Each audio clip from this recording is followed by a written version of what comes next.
Ano muna ang sinasabi nila? Kasi nagulat nga ako dyan sa kanilang mga sinabi dyan. I'll listen first. Hindi ko pa napapanood kasi katatapos ko lang ng meeting.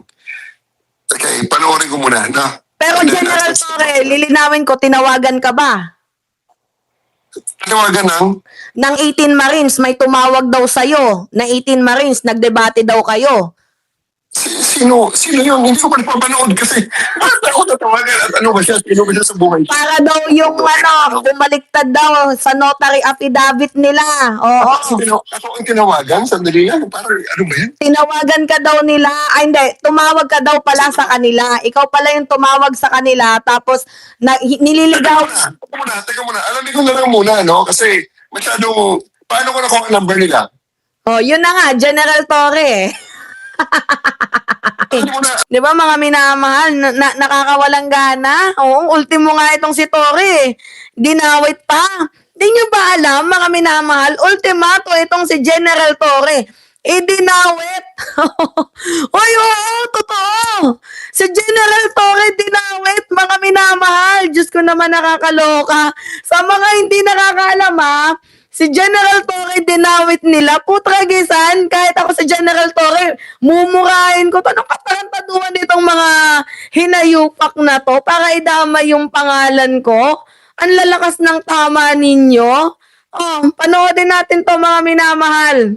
Diyos ko. Ito yung nakakatawa. Nananahimik si General Torre, tas biglang idadamay. Diyos ko na, lahat na lang ng damay.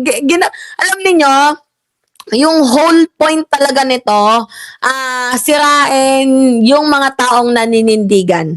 Tapos palabasay na sila yung totoo, sila yung may pagkalinga. Pero sa totoong totoo, sila tong mga tarantado. Gets ninyo, mga minamahal? Itong mga 18 Marines na to, kasama yung mga senador dyan, sila yung gumagawa ng fake narratives na gustong ipakalat sa social media nang sa gayon, para nang paulit-ulit na marinig ng mamamayang Pilipino hanggang sa paulit-ulit nilang marinig, nagiging totoo. Parang ganon. Si Torre nananahimik. Anong katarantaduhan to? Anong kafek-fekan to? Si Torre na walang alam dyan, nadawit pa sa flood control scandal. Na yun na sinasabi ni Atty. Baligod. Yung tungkol sa telepono, sino yung kumuha ng telepono? Your Honor, Pangalan po, pangalan. Ako pala si Binis Buluntati. Your Honor, kasi nung pumutok yung flood control po, 2024, nakapagsalita na po dito si Master Sergeant Orly Gotisa. Ngayon, maraming nagliligaw sa amin. Ano po? Nililigawan po kami na hindi na po kami magsalita para manahimik na lang po. Una dyan, napatawag kami sa... Sino po ang lumiligaw? May nanliligaw daw sa kanila para tumahimik sila. Nabubulol na nga itong si itong ini-interview ni Rodante Marcoleta, tapos sinasalo na lang talaga ni Marcoleta. Halatado na hindi nagsasabi ng totoo 'Di ba? Halatang halata itong si Marcoleta, tinatama niya yung sinasabi nitong nauulol at nabubulol na 18 Marines na to. Oo. Sa inyo? Si dating Chief of Staff, Nick Torre po. General Nick Torre po. General Nick Torre. Yes po, Your Honor. Anong klaseng panliligaw naman ang ginawa sa'yo? Siyempre yung nanliligaw, kumbaga sa babaeng nililigawan, kung ano-ano ang ino-offer, kung minsan may bulaklak, may tsokolate. O, diba? O, tingnan ninyo. Siya na mismo yung nagbibigay ng idea ng isasagot. Alam mo, hindi ganyan yung tamang yung tamang pagtanong. Lawyer ka eh. 'Di ba? Hindi ganun yung klase ng cross-examination na gusto naming marinig. Kailan, when, timeline. Sa madaling sabi, timeline yung gusto naming marinig. Hindi ganitong kafek-fekan. Mang-uuto na nga lang kayo, hindi pa effective.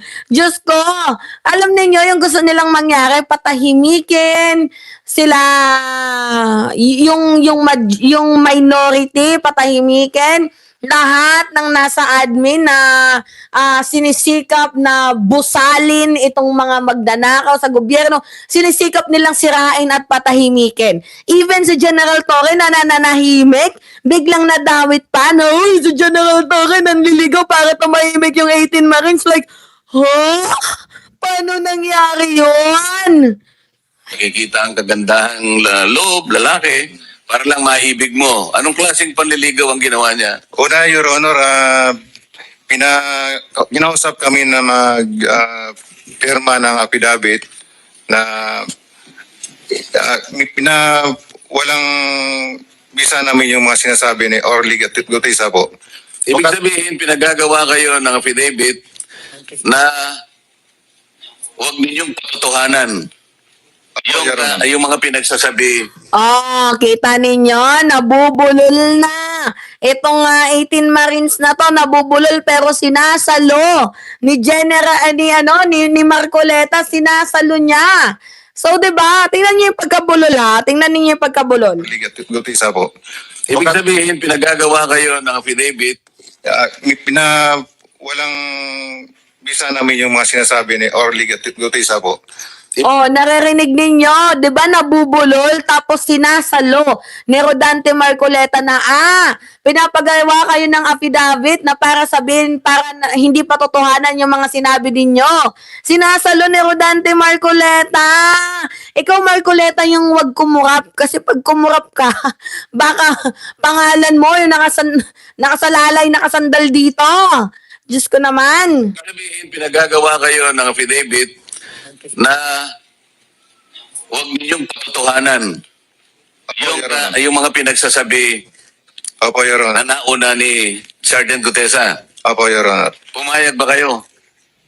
Katunayan nga, Your Honor, matagal kami nagdebating dalawa eh. Simula alas 4 hanggang alas 7. Kaso lang yung Ngayon, nasan yung ebidensya? Yung calls na may tawag. 'Di ba? Kasi kung ako, tatawagan ako, i-record ko. 'Di ba, mga minamahal, kung ako i-record ko. Kaso wala naman eh.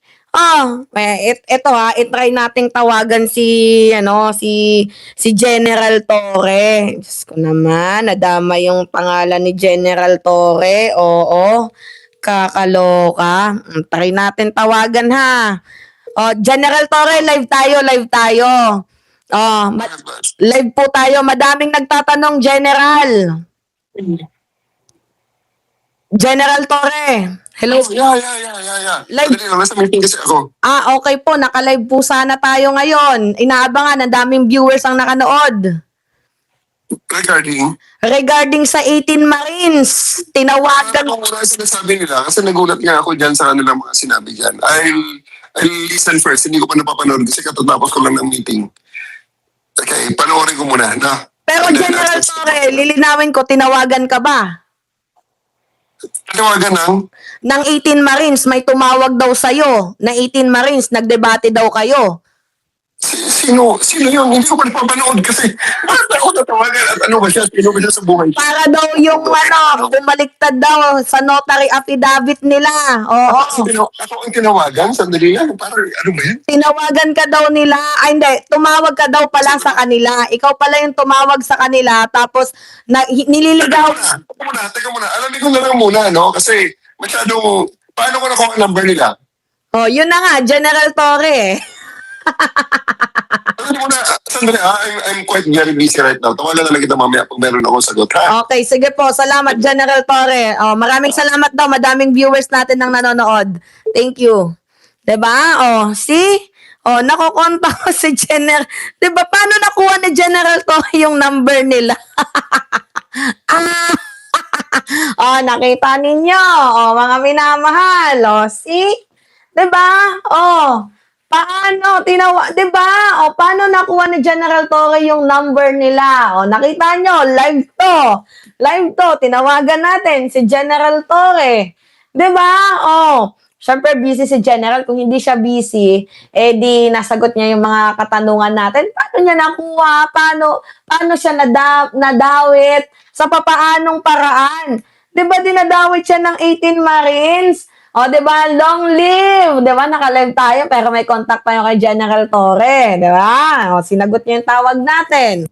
O, continue tayo. Dapat nakasama ko, napilitan na silang pumirma gawa nung pahamak po sa kanila. Mapahamak po ang sarili namin po. Sa makatwid, hindi siya nanliligaw, nananakot siya. Yung nanliligaw, malumanay, magandang approach.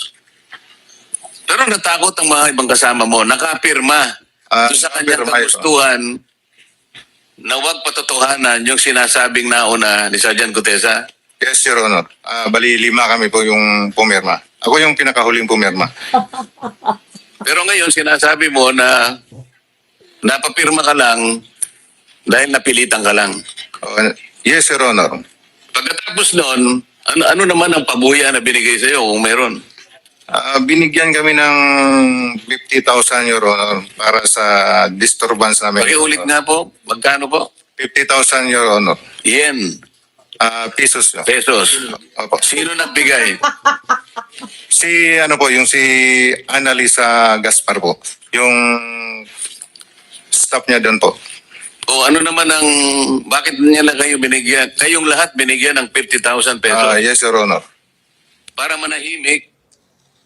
O, takagisan kahit si General Torre. Paano ko nakuha yung number nila? Paano? Sige nga, may mga CCTV naman. Saan nag-usap?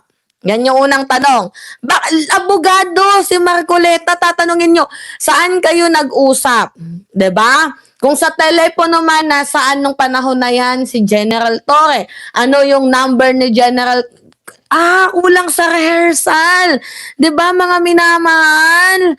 Kaya nga sinasalo ni Marcoleta eh. Bawat tanong na medyo pumipitik, sinasalo ni Marcoleta.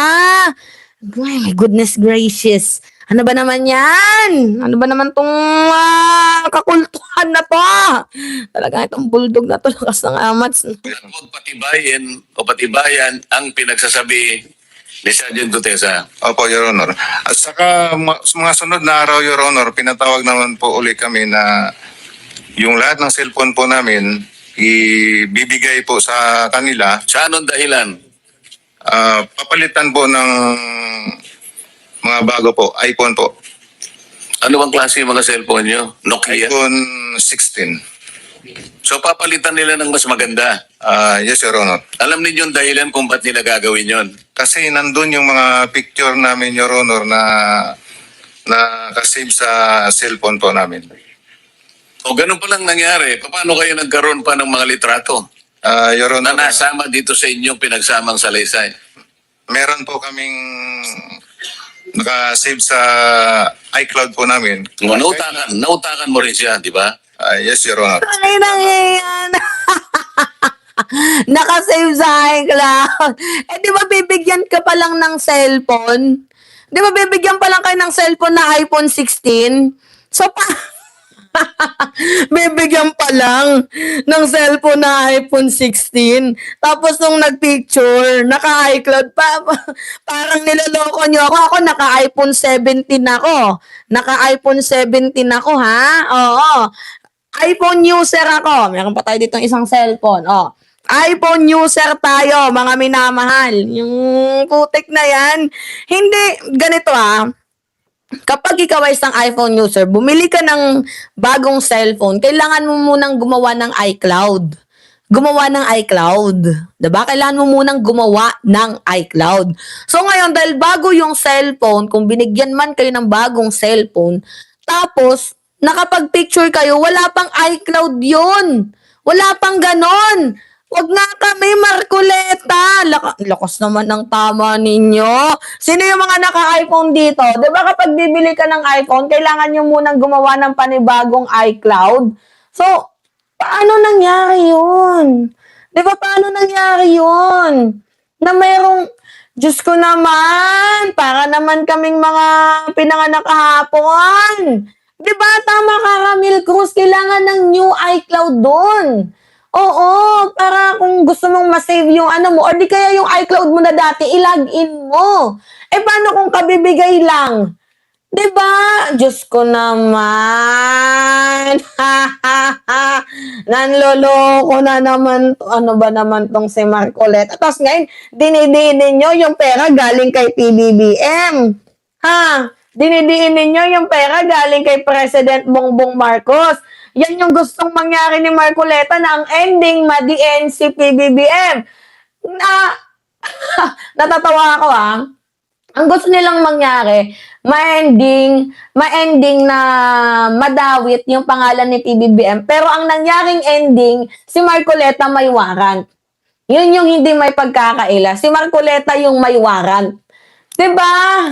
Sabi dito, the one who received Soto's money in 2025 was named Mark, but he died in 2015. I told you, sinabi ko na yan kanina sa vlog ko. Paano naka-receive yung Mark ng pera? 2015 pa yun patay. And besides, sabi ko nga din kanina sa ating live, paano makaka-receive ng pera? Hindi pa nga siya senador during the time. Even itong si De Lima, even itong si Erwin Tulfo. So ngayon, ano ba yung gusto nyo mangyari?